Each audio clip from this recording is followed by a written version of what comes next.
David Brownlee. Grant Evans. Adam Ford. Ben Fry. Paul Gallagher. Callum Gow. I'm Andrew McKinley. Catherine McLeod. Mark Sideseth. Brian Walton. My name's Fiona.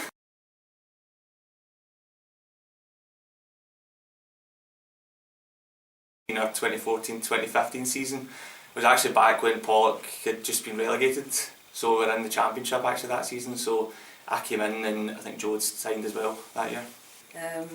Yeah, he always seemed like a very decent keeper. I was quite surprised that he'd come from amateurs. You know, where other clubs are probably spending a lot of money for a keeper like that, but we managed to get him from amateurs, so that was a bonus. Actually known through a mutual friend for years and years ago, and then obviously at Pollock, I was when I signed 2015 and he was already there. I think he'd been there about 10 years already. So I'm Jordan's wife. We've been married for a number of years and we've been together since university, so it's been a while. When I turned up with Paul, I thought we've actually got a goalkeeper of stature here, because previous to that the goalkeeper looked a wee bit on the short side, so this time it looked like a kind of Andy Leishman for us, kind of impression I got with him.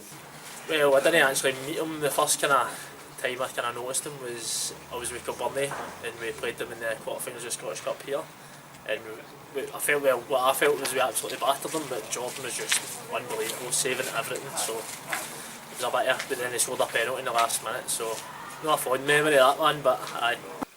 My first impressions of Joe were actually we played against him. I was at Alvin Medal, and my first impressions of Joe was he can kick the ball very, very long. I remember David Winters used to always stand off, like not offside, but he used to stand at the edge of the box, and I was thinking, what is he doing? And then next minute, Hammer told Joe just used to get the ball, launch it, and then he could kind of block you, and I was like, oh, this guy can kick the ball. So that was my first impressions of Joe, was playing against him. First pre-season session with him, just working with Billy and the goalies as well, so yeah, straight away, just obviously knew about him from beforehand.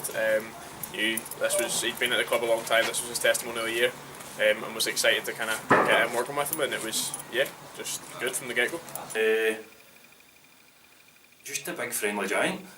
You walk into a changing room and he's massive, but nicest guy in the world, to be fair. Welcoming big guy, but not so nice when you're playing against him, but we'll move on for that. Just a sound big guy, isn't he? Really, don't know, kind, generous. I welcomed him into the dressing room. Just nice guy, good standards, someone leader in the dressing room as well. If you were looking for an opinion, his would always be very valuable. He was never a shouter, never a kind of aggressor. He would always kind of stay quiet, but he always done everything for the club. Joe's just really, really quiet. He's very much keeps himself to himself. Really, really smart. You can tell, like most goalies, and I don't mean this in a bad way, but most goalies usually are a wee bit something no right up there with them, because they need to dive at people's feet and everything else. But Joe was kind of one of the first goalies I played with that was like, oh, this guy's got his head screwed on. So obviously everyone jokes about the goalie kind of relationship and that, but having a goalie like Joe who's had the experience, kind of done it all at this level, and he's always working hard, so it pushes you.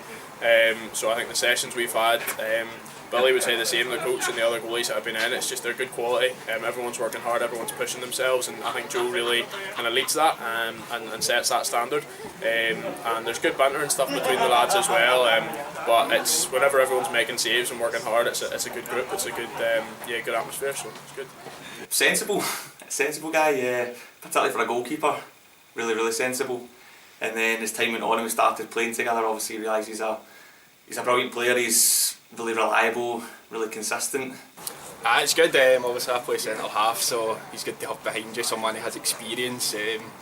Even when I was playing against him, I always knew he was a top keeper, but I think you find when you start playing with someone how good they actually are. You always knew he's going to do you a favour, he's going to help you. Saved a lot of bad situations, especially I've put him in a few myself probably, so I appreciate that. Brilliant, helpful, kind of reassuring having him behind you. Probably made my life a bit easier. Don't know if it was reciprocated, but aye, definitely made my life a bit easier. Talks, doesn't shut up, to be fair. Very annoying, but a good way, so something that you're wanting.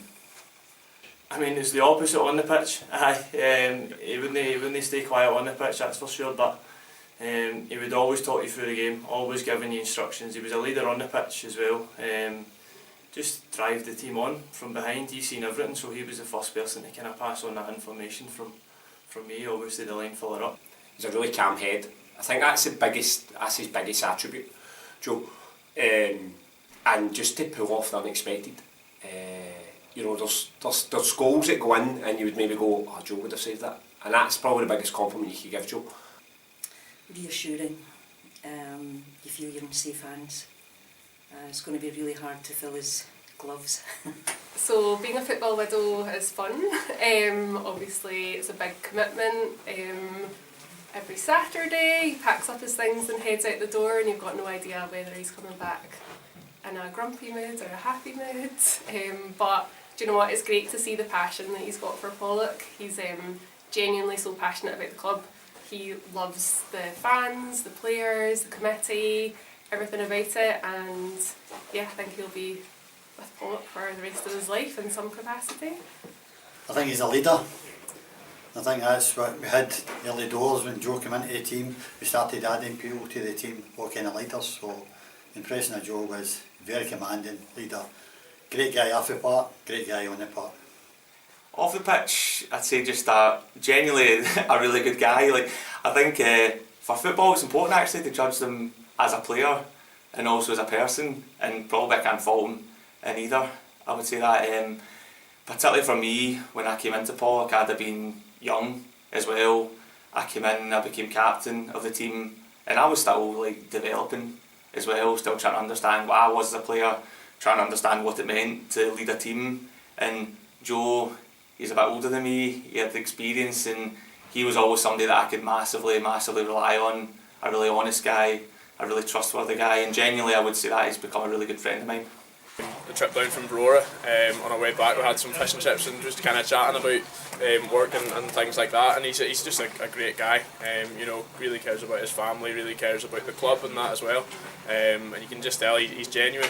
What you see is what you get with him, and he looks out for the younger boys in the team, and just a really nice guy in general, as I'm sure other people have said. I think Jordan has a real affinity with the club and the supporters. Sometimes meet him in Morrison's just after a game or scenes when he's up at Muir End or something. He'll always stop and have a chat about how the game's gone. Very approachable, just one of life's good guys. Just lovely guy. Just basically just the same as he's on the pitch, just hard working, nice guy. Basically, I think that's it. Oh, absolute gentleman. Time for everybody, kids, doesn't matter, age. Always got a word for everybody, time for everybody. Exactly how everybody sees him.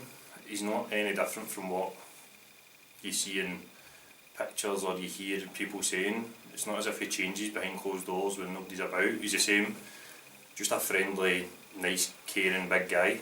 Don't know how good his golf is yet. That's still to be tested. I think he's been hiding from that challenge. And I think he'll hang up the goalie gloves and just look at his golf clubs instead. No, nicest big guy on and off the park.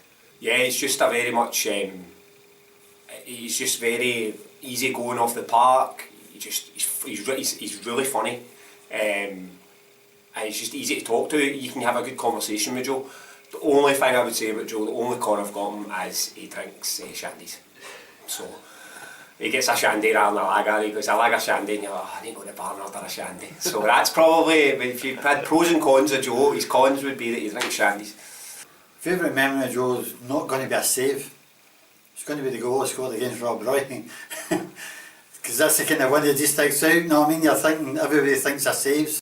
My favourite memory is probably the year that our oldest son Elliot was born in 2016. So Pollock obviously made it quite far through the Scottish Cup during those times. So there's some really nice memories of Elliot being a tiny little baby at the pitch side watching Pollock.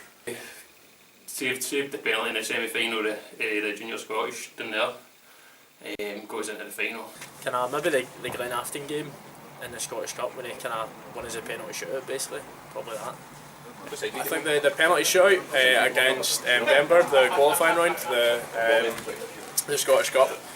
Obviously, as a goalie, you just, whether you're starting or you're on the bench, you just want the other goalie to do well. And penalties, it's that lottery. And yeah, obviously Joe, I think it was 2 saves. Every goalie loves to that's their moment, that's them being the hero, and I think the celebrations after were pretty good. I was injured with a broken rib or bruised rib, but maybe got a bit too excited trying to join in the celebrations. So, but no, it was a good for the team and obviously good for Joe as well. Probably one of my, I think it was probably the biggest game I've had here, probably against Talbot. I think it was finished 3 each. When we ended up down to 8 men with 25 minutes to go. For my own collection, it maybe wasn't the best game. I get sent off for a wee disagreement with a fan. It was hard enough obviously to beat them with 11, and they were obviously piling on the pressure. And the whole team did well, the whole 8 of them did very well, but if Talbot did actually get through the whole team, the rest of the team, there was Jordan with some incredible saves. Joe definitely kept us in that game. Some of the saves he made towards the end of the game to keep it obviously kind of to 3 each and not lose the game was incredible. And they got an equaliser in the 89th minute, and we were all gutted because we thought we'd maybe managed to do it, the unthinkable against Talbot with 8 men. So we're a bit disappointed obviously, but then you're hanging on for stoppage time, and there's a header and Joe scrambles it away off the line, and then it's played out to somebody on the edge of the box who hits a great shot which is just going in under the bar, and Joe somehow gets over and tips it over the bar to make sure we at least got a point out of it, and that's just typical Jordan, I would say. Superb, just absolutely superb. My favourite memory of Joe, I've got 2, and they're not on the park, they're not football things. One, when I first joined the club, He sent a picture into the group chat, I don't have it anymore. which was him cuddling a teddy bear, saying goodnight babe. Hopefully that was for his missus, because it certainly wasn't for the boys. So it used to get brought up all the time, and that's one of my favourite things with Joe. Like anything would happen, you just put it up with Joe. And second of all, his attempted rugby tackle. From games that get abandoned and stuff, and Jordan thought he was Superman. The game down at Irvine Vicks. The nicest, quietest, friendliest guy on the planet turned into Superman. It was brilliant. One word. Irreplaceable, maybe. Intelligent. Phenomenal. Probably leader, Loyal. Sound. Legend. Legend. Legend. The wall. That's not one word, that's 2 words. Wall.